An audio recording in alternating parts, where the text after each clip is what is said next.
दिवसभराच्या उष्म्यानंतर बुधवारी सायंकाळी कोल्हापूर शहरात सोसाट्याच्या वाऱ्यासह वळीव पाऊस झाला.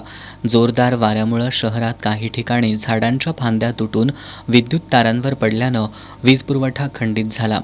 परीख पूल ते टाकाळा या रस्त्यावर उच्चदाब विद्युत वाहिनीवर झाड पडल्यानं 4 विद्युत खांब कोलमडले.